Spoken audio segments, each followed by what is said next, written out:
sound usually associated with the Scottish Highlands is today echoing across the heart of Pakistan's Punjab province, thanks to the town of Sialkot, believe it or not, one of the world's leading manufacturers of bagpipes. Hassan Geoffrey's grandfather started making the instrument over 70 years ago when a British Army officer, part of the colonial force occupying South Asia at the time, approached him to get a bagpipe repaired. He not only fixed it, he made two more.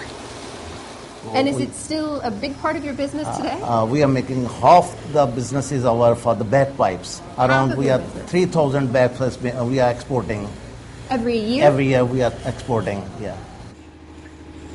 At anywhere from a few $100s all the way up to 1,000, bagpipes are big business in Sialkot. Geoffrey's company is just one of many in the city that altogether export an estimated 100,000 a year. But they're not the only unlikely item to come out of this corner of Pakistan. Yes, we make other products like Civil War items as well. Replica Civil War uniforms. Hundreds are sent to the United States every year, not to mention vintage leather footballs, boxing gloves, and cleats. And where do you end up selling most of these? Most all over the world, Australia, America, USA, UK, Germany. Geoffrey's business is just one of hundreds like it in Sialkot, which has managed to buck the national trend to become Pakistan's boomtown. Sialkot isn't Pakistan's biggest city. It's not even in the top 10. And it's not the best located either when it comes to actually exporting what it makes. Yet still, this city in recent years has managed to grow its economy by 10 to 15% each year. Cheap labor and skilled workmen have turned this town of 3 million into a leading exporter of everything from surgical instruments to sporting goods.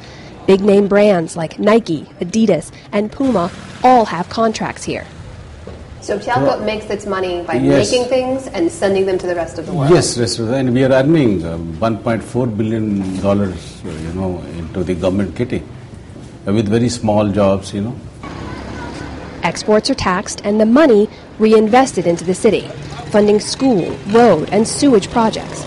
Residents here enjoy the highest per capita rate in Pakistan and some of the highest literacy rates too.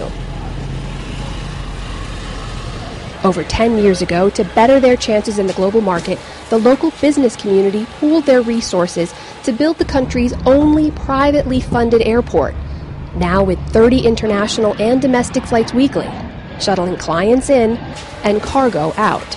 Over 6,000 tons last year.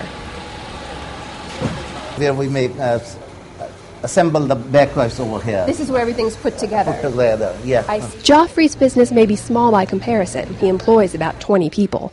But it is booming. And now, moving into a fourth generation with his sons. Can you yourself play the bagpipe? Do you know how to play? Yes, I can play a little bit. It's like this, yeah. It's a finished product. Music to this man's ears. Amna Nawaz, NBC News, Sialkot.